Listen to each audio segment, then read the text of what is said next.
Hi, everyone. Thank you so much for the introduction, and thank you for being here today.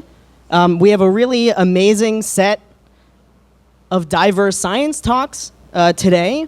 I won't be speaking about the research that I do day to day, not because it's boring, but until we kind of get some of our friends in geosciences here talking more, I like to think that I've taken on something of a role of the resident planetary scientist at AOT. And so I'll be talking today about Earth's analog in the unlikeliest place, Saturn's largest moon, Titan, which is remarkably dissimilar to Earth, but in a way that it resembles Earth possibly the most out of any object, close enough for us to study in detail.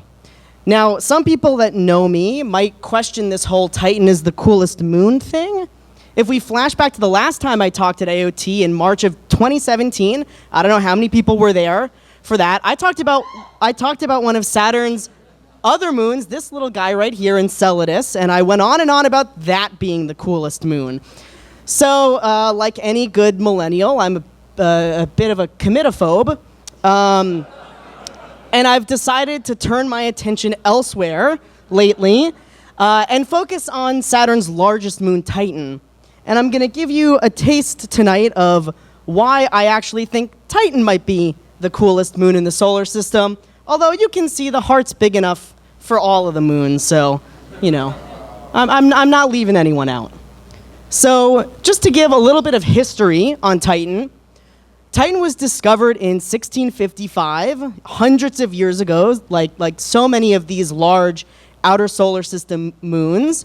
It was discovered by Christian Huygens, who was inspired by Galileo's discovery of the inner four moons of Jupiter. He said, hey, Galileo can do it, I can do it.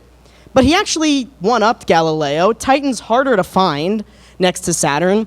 And he did so with better lenses. They actually used machines to grind the lenses rather than by hand.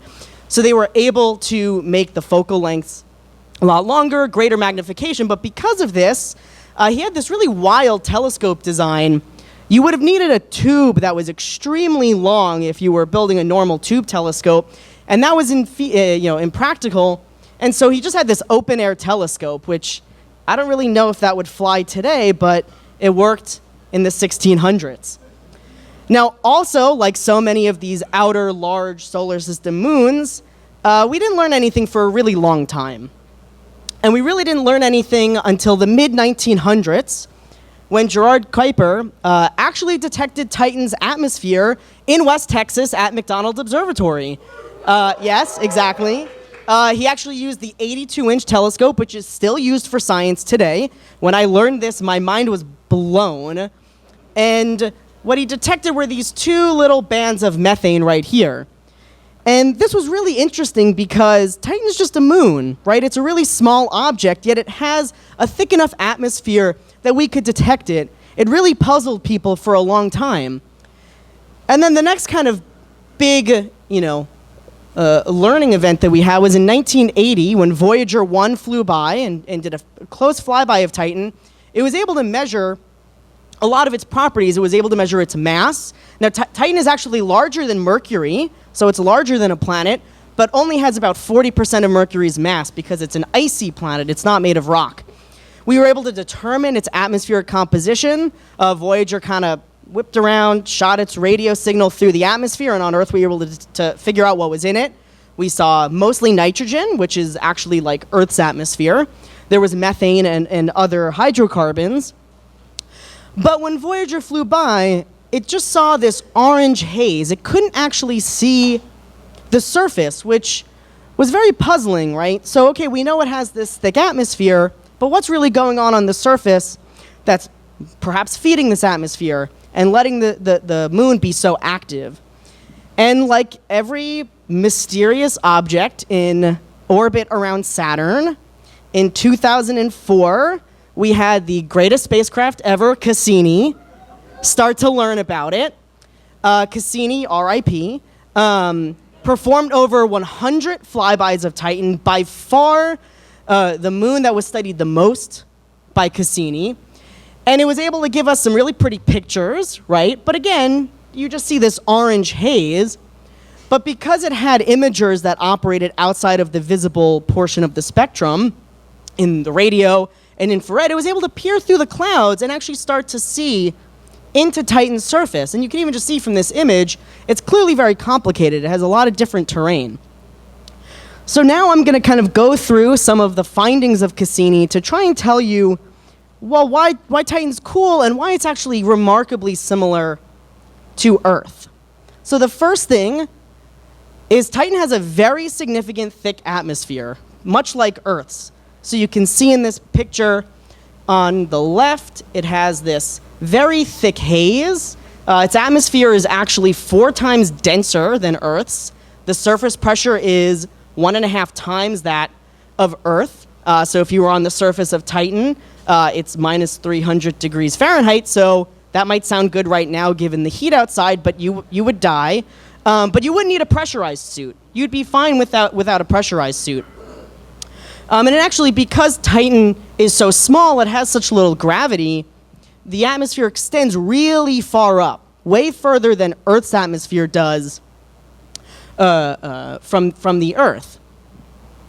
And so because of this low gravity, thick atmosphere, it's actually remarkably easy to fly on Titan. If, as a human, if you just, picked these things up and just flapped around a little bit, you would fly no problem on Titan, which may be the only reason I would want to go there. But so this was really interesting, right? So Titan has this thick methane-rich atmosphere, but we would think that the methane wouldn't be kept in this atmosphere for very long, so it needs to be coming from somewhere, right? There needs to be some sort of methane cycle replenishing the atmosphere's content. And sure enough, when Cassini flew over the North Pole of Titan and peered in, it actually found standing bodies, seas and lakes of liquid methane and ethane. Titan is the only body in our solar system, other than Earth, that has standing bodies of liquid. Now, of course, you would not want to swim in there. You, again, would die.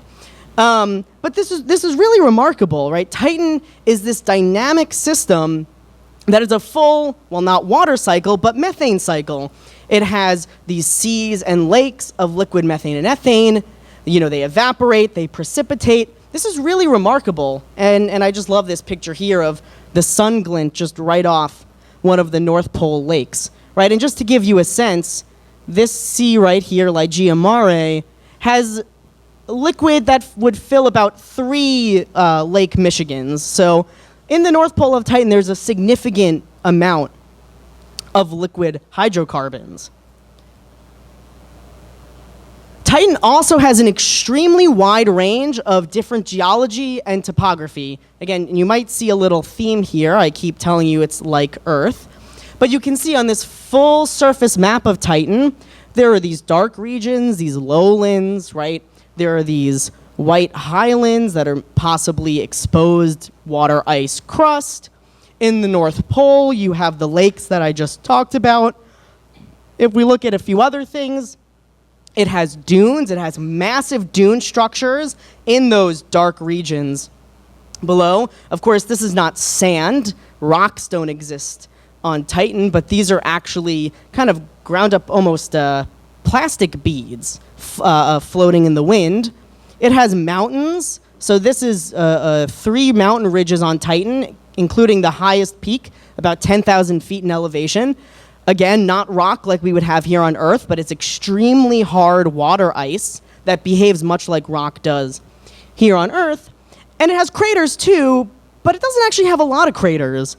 So here are 2 craters. This left one is fresh, pretty new, and this right one is old.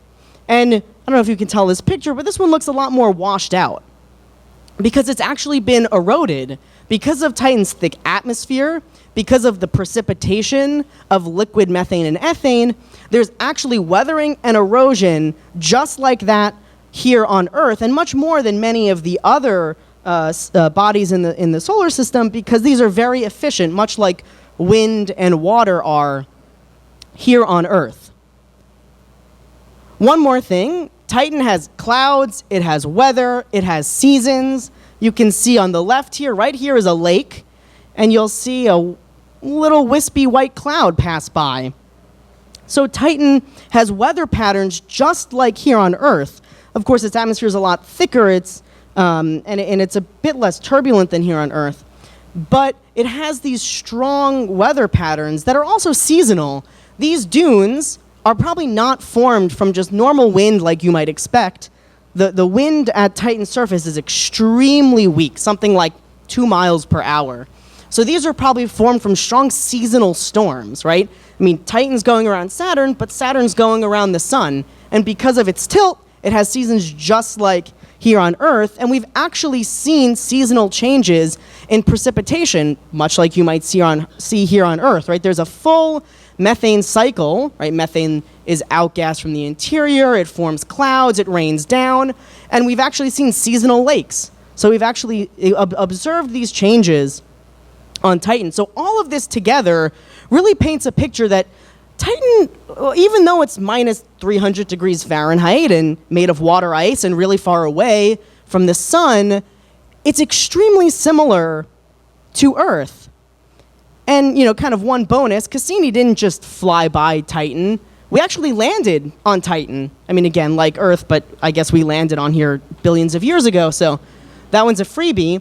But the Huygens probe, named after the discoverer of Titan, landed not long after Cassini got to the Saturn system, and it descended and it landed. Again, because of this thick atmosphere, landing on Titan is super easy, right? It's very, very low risk. It's not like those, 12 minutes, I don't know.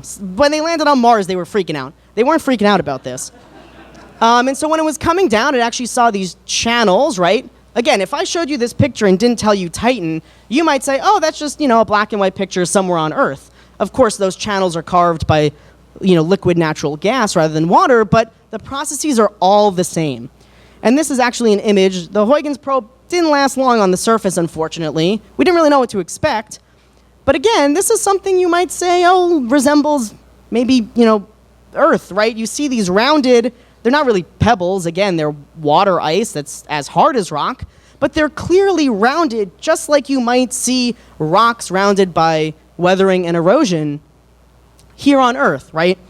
So I know I've convinced you now that Titan, maybe it's not the coolest moon in your eyes, but I hope you believe me when I tell you it's really interesting.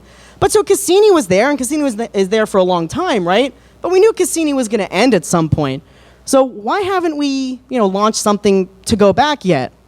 Well, there have been some proposals to go back. Here on the left is Aviator, the aerial vehicle for in situ and airborne Titan reconnaissance. Acronyms are much more important in planetary science than in astronomy, so they actually make them somewhat better. And Aviator was a drone plane that was going to fly around the surface of Titan, map its entire surface, look at its atmospheric profile.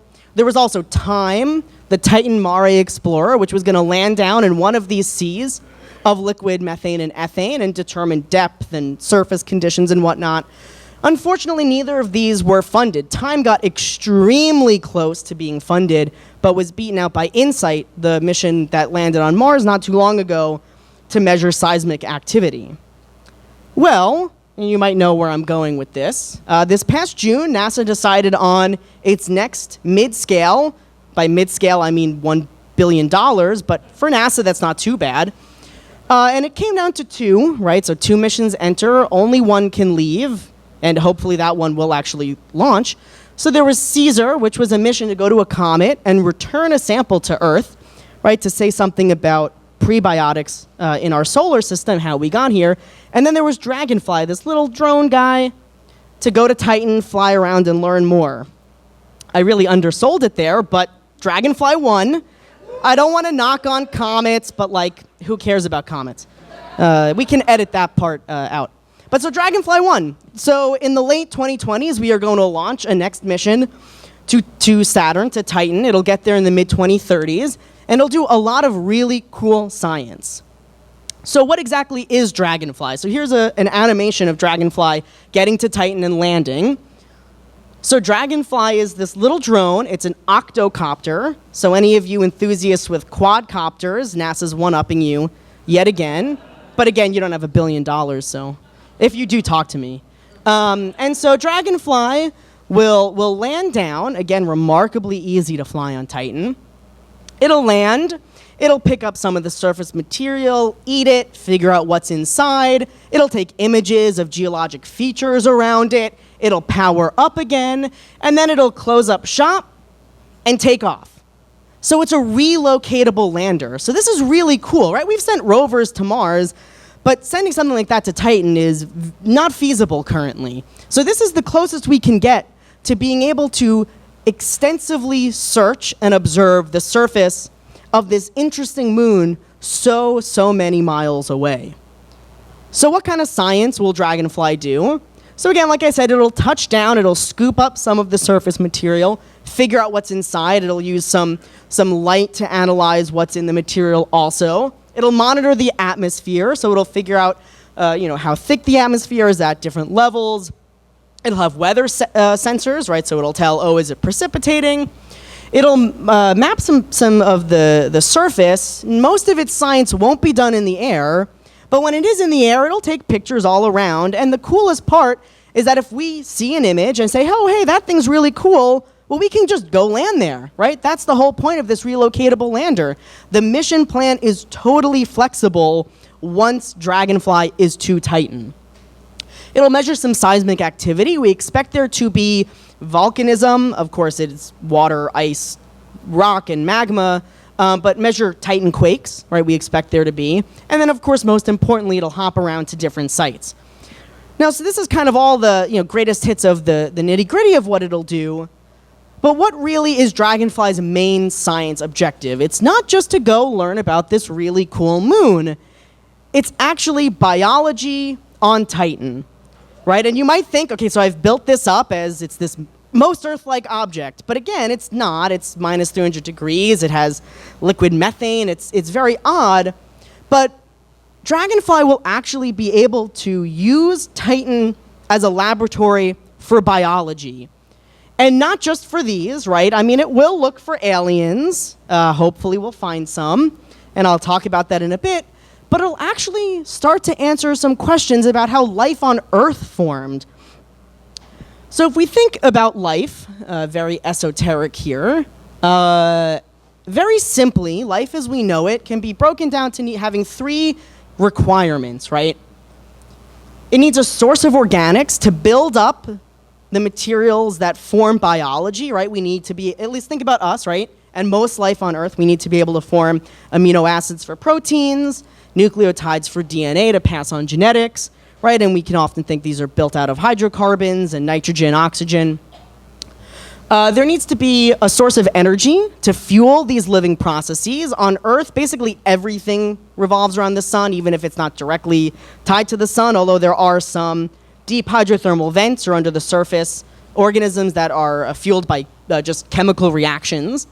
And there needs to be a liquid medium for these reactions to take place in, right? And of course, on Earth, all life uses water for this, right? So you might be saying, okay, well, maybe this is a little similar, but it's a little different than Titan, right?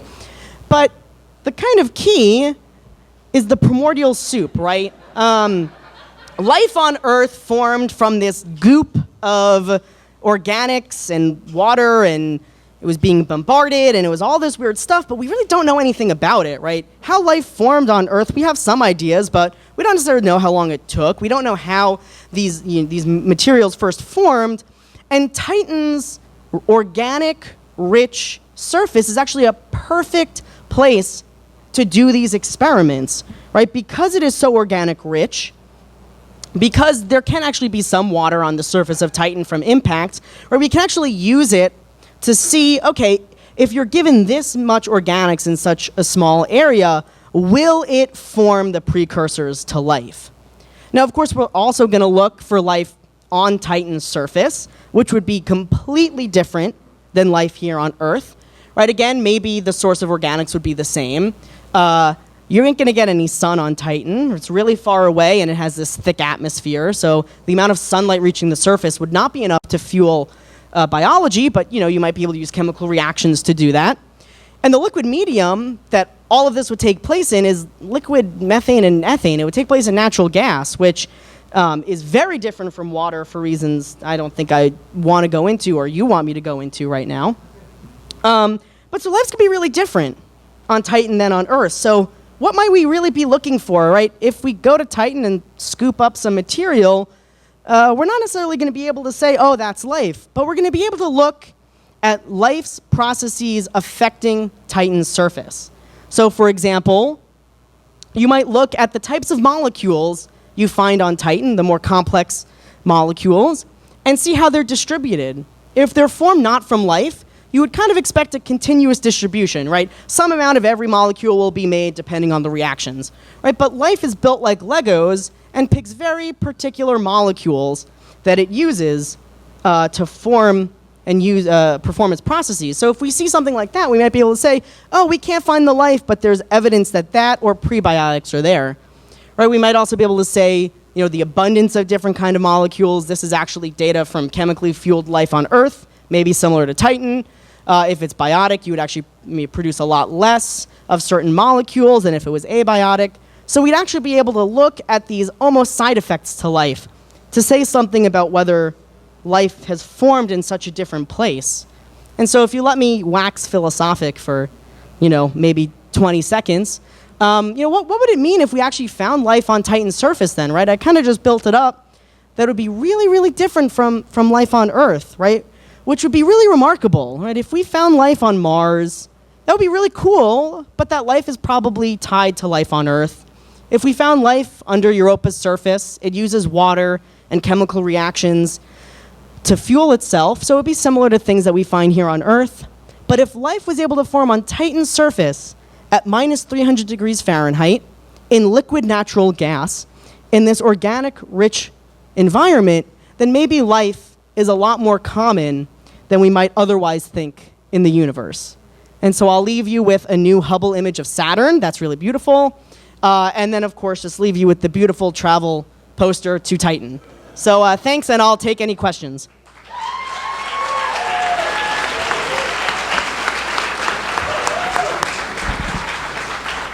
Thank you, Danny.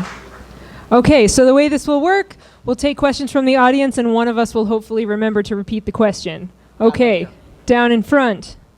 Just curious, what are we thinking that we're going to be able to do to make Dragonfly more able to handle the rough conditions on Titan more than Huygens did? So the question was, what are we going to be able to do to make Dragonfly withstand rough conditions on Titan's surface that the Huygens probe couldn't withstand? So actually, the problem with Huygens was that it just wasn't designed to last very long. There was really no power source on it. It might have had a solar panel, but it wouldn't have been strong enough to pierce through the atmosphere. The surface conditions of Titan are actually remarkably calm. Like I said, there's really no wind, so you don't have these storm issues that you might have otherwise depending on the season.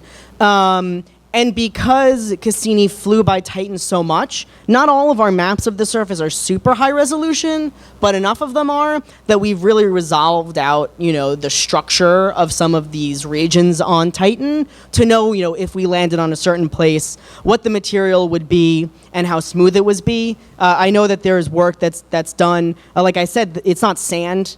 It's like these, plastic kind of bead kind of things. I know there's work that's done, to try to remake those materials and use them as tests for landing and such. But yeah, it actually, as long as there's a power source, it'll be fine.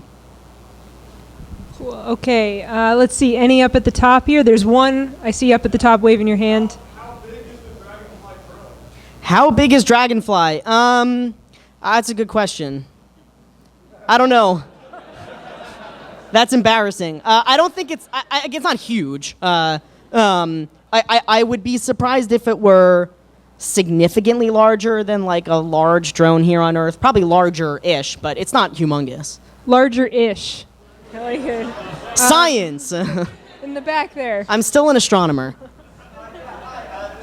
is awesome. So given that any life that you might find on Titan is pretty different than what we have here, what is life and how do you know about it? What is life?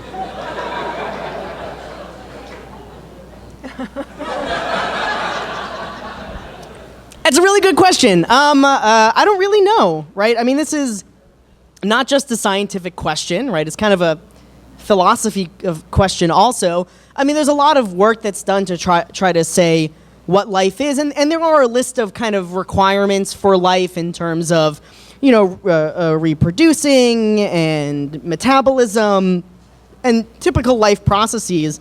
But I suppose some sort of self-assembly of molecules that reproduces to perform some function?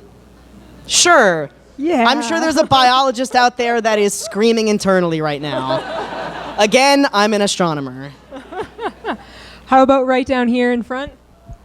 How is Dragonfly going to communicate? Is there some relay station between Titan and Earth, or how does that work? So how is Dragonfly going to communicate with Earth? I believe it will actually communicate with Earth directly.